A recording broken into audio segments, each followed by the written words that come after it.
And I've auditioned for a lot and haven't got a lot. And then Gran Torino came around where he was talking to me. It was like this little role. Link, new details about Clint Eastwood's son. Scott Eastwood, if being the son of a Hollywood legend didn't open doors, but slammed them shut instead. For Scott Eastwood, carrying the most powerful last name in cinema was never a blessing, it was a burden, rejected by his own father's films, scarred by tragedy, and fighting to prove he's more than Clint's kid. Scott's journey is a story Hollywood never wanted to tell. Born on March 21, 1986, in Monterey, California, Scott Clinton Reeves entered the world quietly, far away from the glamour and flashing cameras that had already embraced his father, Clint Eastwood. His birth wasn't celebrated in headlines, nor was it openly acknowledged by Clint himself. At the time, Clint was at the peak of his fame, directing and starring in films like Pale Rider. Yet, while Hollywood applauded him on red carpets, a very different reality was unfolding for the child who carried his bloodline, but not his name. Scott's mother, Jacelyn Reeves, was a flight attendant who met Clint during one of his frequent trips. What followed was a secret affair lasting several years, hidden from the public eye while Clint maintained a long-term relationship with actress Sandra Locke. It wasn't until a bitter legal battle years later that the truth about Scott and his sister Catherine came to light. Until then, Scott lived in the shadows of a scandal, his existence barely acknowledged by the man the world idolized. On paper, he was Scott Clinton Reeves. The Eastwood name was absent, a deliberate attempt to keep the affair buried. While Clint enjoyed a life of immense wealth, pulling in millions per film, Scott's childhood was far more ordinary. Raised by his mother, he lived modestly in Carmel, California, before moving to Hawaii at the age of 10.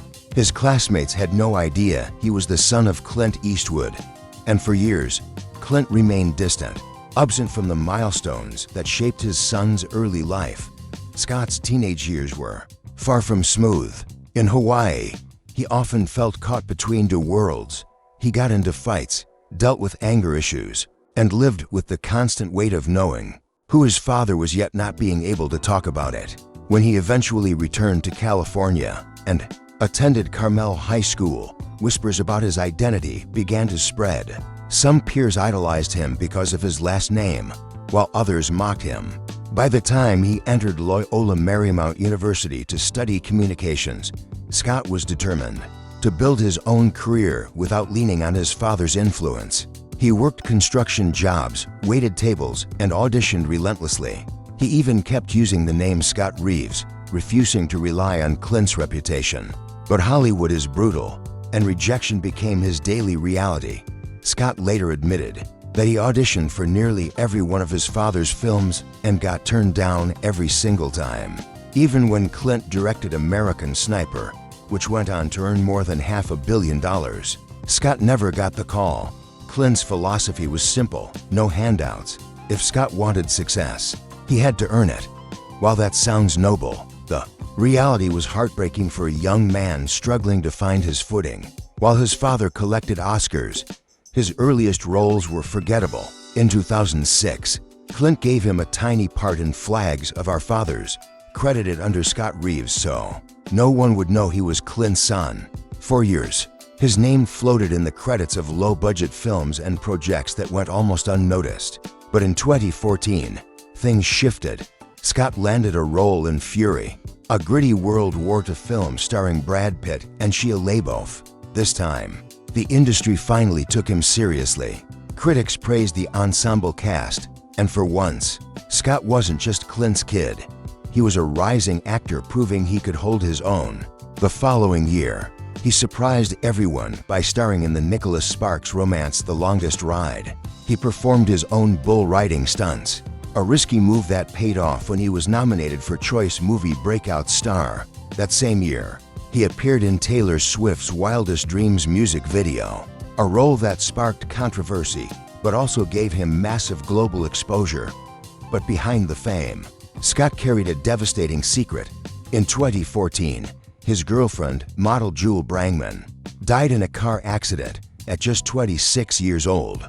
The crash itself wasn't severe, it was the car's faulty airbag, part of the infamous Takata recall.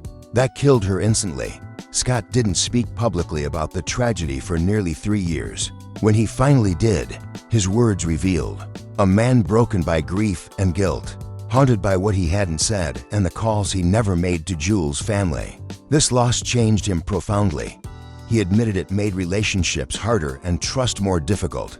It was a turning point that hardened him, but also gave him a deeper sense of perspective. Before the tragedy, Scott had found a mentor in Paul Walker, the beloved Fast and Furious star. Walker introduced him to Brazilian Jiu-Jitsu around 2007, and the sport quickly became a lifeline. For Scott, it wasn't just about fitness, it was about humility, discipline, and emotional release. Walker's untimely death in 2013 was another blow, but his influence lived on. Scott continued to train in Jiu-Jitsu, crediting it with keeping him grounded in an industry that constantly tried to inflate egos. On the mat, fame and last names didn't matter. You either earned respect or you didn't. Ironically, it was the Fast and Furious franchise, the one Paul Walker had helped define, that gave Scott his biggest stage.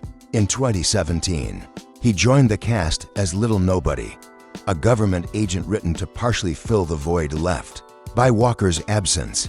Scott didn't try to imitate Paul. Instead, he carved out his own version of the role, earning respect from both fans and castmates. He went on to co-star in Pacific Rim Uprising and deliver a critically praised performance in The Outpost, a raw and emotional war drama that many veterans said felt painfully real.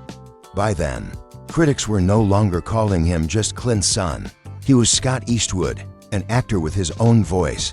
Through it all, Scott's relationship with Clint remained complicated. There were moments of tension, even violence. At 16, Scott made the mistake of leaving his younger sister alone at a party. When Clint found out, he reportedly slammed him against the wall and delivered a brutal punch to the face, warning him never to abandon her again. It was a harsh lesson, but one Scott never forgot. Scott Eastwood has come a long way from the boy hiding behind the name Reeves. In recent years, he's starred in Fast X, Wind River, The Next Chapter, and the upcoming adaptation of Colleen Hoover's Regretting You.